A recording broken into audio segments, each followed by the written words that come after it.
ಈ ನನ್ನ ಚೊಚ್ಚಲ ಕಿರುಚಿತ್ರದಲ್ಲಿ ನಟಿಸಿ ಅಕಾಲಿಕ ಮರಣ ಹೊಂದಿದ ನನ್ನ ಪೂಜ್ಯ ತಂದೆಯವರಾದ ಶ್ರೀ ಕುಪ್ಪಸ್ವಾಮಿಯವರಿಗೆ ಈ ಕಿರುಚಿತ್ರವನ್ನು ಅರ್ಪಣೆ ಮಾಡುತ್ತಿದ್ದೇನೆ.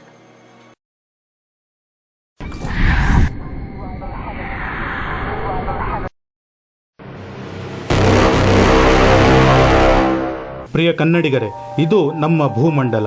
ಈ ಭೂಮಂಡಲದಲ್ಲಿ ದೇಶಗಳು 195, ಜನಸಂಖ್ಯೆ 700 ಕೋಟಿಗಿಂತಲೂ ಹೆಚ್ಚು ಮತ್ತು ಭಾಷೆಗಳು ಸಾವಿರಾರು. ಅದರಲ್ಲಿ ನಮ್ಮ ದೇಶ ಭಾರತ. ಇದೇ ನೋಡಿ ನಮ್ಮ ರಾಜ್ಯ ಕರ್ನಾಟಕ. ಭಾಷೆ ಕನ್ನಡ. ಬೆಂಗಳೂರು ಇದರ ರಾಜಧಾನಿ. ಪ್ರತಿದಿನ ಬೇರೆ ಬೇರೆ ದೇಶ ರಾಜ್ಯಗಳಿಂದ ಬರುವ ವಲಸಿಗರ ಸಂಖ್ಯೆ ಸುಮಾರು 2 ಲಕ್ಷಕ್ಕೂ ಹೆಚ್ಚು. ಸಾವಿರಾರು ವರ್ಷಗಳ ಇತಿಹಾಸವಿರುವ ನಮ್ಮ ಕನ್ನಡ ಭಾಷೆಯ ಪರಿಸ್ಥಿತಿ ಹೇಗಿದೆ ಬನ್ನಿ ನೋಡೋಣ.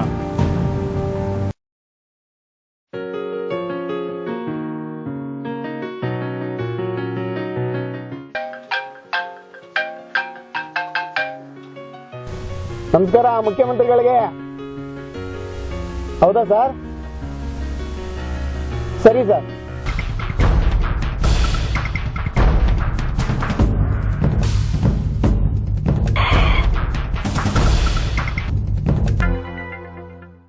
ಶ್ರೀ ರಾಮಲಿಂಗಂ, ನೋಡ್ರಿ ಏನಾಯ್ತು.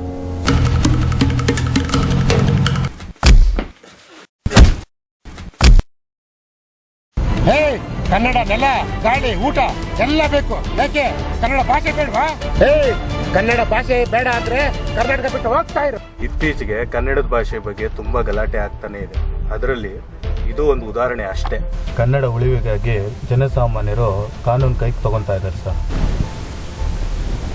ಇದು ಸೂಕ್ಷ್ಮವಾದ ವಿಚಾರ ರೀ. ಇದನ್ನ ಸರಿಪಡಿಸಲೇಬೇಕಾಗುತ್ತೆ. ಸರ್, ಸಾಹೇಬರು ಎಮರ್ಜೆನ್ಸಿ ಮೀಟಿಂಗ್ ಅಂತ ಡೆಲ್ಲಿಗೆ ಹೋಗಿದ್ದಾರೆ. ಈ ಸರ್ವೆ ರಿಪೋರ್ಟ್ನ ನಿಮಗೆ ಕೊಡಕ್ಕೆ ಹೇಳಿದ್ರು. ಹೌದೇನ್ರಿ? ಎಲ್ರಿಗೂ ನಮಸ್ಕಾರ. ಇಲ್ಲಿ ನಿಮ್ಮನ್ನೆಲ್ಲ ಕರೆದಿರೋ ಉದ್ದೇಶ ಏನಂತಂದ್ರೆ, ಕನ್ನಡ ಶಿಕ್ಷಣ, ಕನ್ನಡ ಮಾತಾಡಿ ಅನ್ನೋ ನಮ್ಮ ನಿಲುವು ಏನಾಗ್ತಾ ಇದೆ. ಪ್ರತಿ ವರ್ಷ 12,000 ಕೋಟಿ ರೂಪಾಯಿ ಶಿಕ್ಷಣಕ್ಕೆ ವೆಚ್ಚ ಮಾಡ್ತಾ ಇದೀವಿ. ಅದೆಲ್ಲ ಏನಾಗ್ತಾ ಇದೆ? ಏನ್ರಿ ಏನಾಗ್ತಾ ಇದೆ ರೀ? ಸರ್, ಪ್ರತಿಯೊಂದು ಜಿಲ್ಲಾವಾರು ಸಮೀಕ್ಷೆ ಪ್ರಕಾರ ಕನ್ನಡ ಮಾಧ್ಯಮದಲ್ಲಿ ಓದ್ತಿರೋ ಸಂಖ್ಯೆ ಕಡಿಮೆ ಆಗ್ತಿದೆ. ಸರ್ಕಾರಿ ಶಾಲೆಗಳಲ್ಲಿ ಸರಿಸುಮಾರು 60,000 ಶಿಕ್ಷಕರು ಇದ್ದಾರೆ. ಆದರೂ ಕೂಡ ಶಿಕ್ಷಕರ ಕೊರತೆ ಇದೆ ಸರ್. ಸರ್, ಪ್ರಾಥಮಿಕ ಶಾಲೆಗಳಲ್ಲಿ ಸುಮಾರು 25,000ಕ್ಕಿಂತಲೂ ಹೆಚ್ಚು ಹಾಗೂ ಪ್ರೌಢ ಶಿಕ್ಷಣ ಶಾಲೆಗಳಲ್ಲಿ ಸುಮಾರು 33,000ಕ್ಕಿಂತಲೂ ಹೆಚ್ಚು ಶಿಕ್ಷಕರು ಕೆಲಸ ಮಾಡ್ತಾ ಇದ್ದಾರೆ. ಸರ್, ಕನ್ನಡ ಮಾಧ್ಯಮದ ಶಿಕ್ಷಣ ಹೀಗೆ ಮುಂದುವರೆದ್ರೆ ಇನ್ನೊಂದು 10-20 ವರ್ಷಗಳಲ್ಲಿ ಕನ್ನಡ ಶಾಲೆಗಳೇ ಮುಚ್ಚೋಗ್ತವೆ ಸರ್. ನೋಡ್ರಿ ಸರ, ಹಳ್ಳಿ ಮತ್ತು ಪಟ್ಟಣದಾಗ ಕನ್ನಡ ಮಾಧ್ಯಮದಾಗ ಓದವ್ರ ಕಮ್ಮಿ ಆಗ್ಯಾರ. ಅದಕ್ಕೆ ಕನ್ನಡ ಶಾಲೆಗಳೆಲ್ಲ ಮುಚ್ಚಾಕತ್ತೇವ.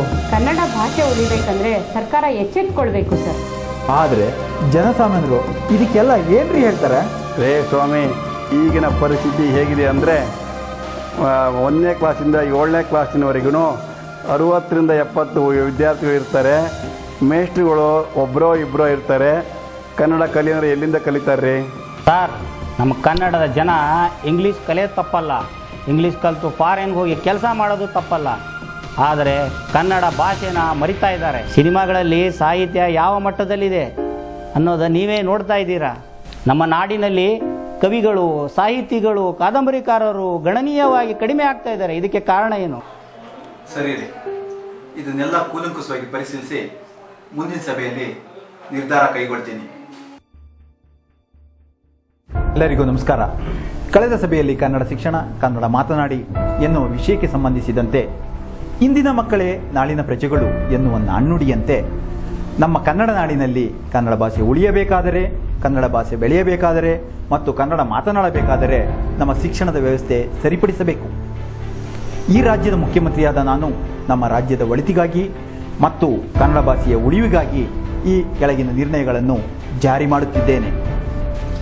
ಕನ್ನಡ ಮಾಧ್ಯಮದಲ್ಲಿ ವ್ಯಾಸಂಗ ಮಾಡುವ ಮಕ್ಕಳಿಗೆ ಸಮವಸ್ತ್ರ, ಊಟ, ಸಾರಿಗೆ, ಆರೋಗ್ಯ, ಶಿಕ್ಷಣ ಎಲ್ಲವೂ ಉಚಿತ. ಕನ್ನಡ ಮಾಧ್ಯಮದಲ್ಲಿ ವ್ಯಾಸಂಗ ಮಾಡಿರುವ ಅಭ್ಯರ್ಥಿಗಳಿಗೆ ಮಾತ್ರ ನಮ್ಮ ಕರ್ನಾಟಕ ಸರ್ಕಾರದಲ್ಲಿ ಉದ್ಯೋಗ. ಆಗ ಮಾತ್ರ ಕನ್ನಡ ಭಾಷೆ ಉಳಿಯುತ್ತೆ. ಆಗ ಎಲ್ಲರೂ ಕನ್ನಡ ಮಾತನಾಡುತ್ತಾರೆ. ಎಲ್ಲರೂ ಕನ್ನಡ ಮಾತಾಡಿ. ಕನ್ನಡ ನೀವು ಓದಿ. ನೀವು ಕನ್ನಡ ಮಾತಾಡಿ. ನೀವು ಕನ್ನಡ ಮಾತಾಡಿ.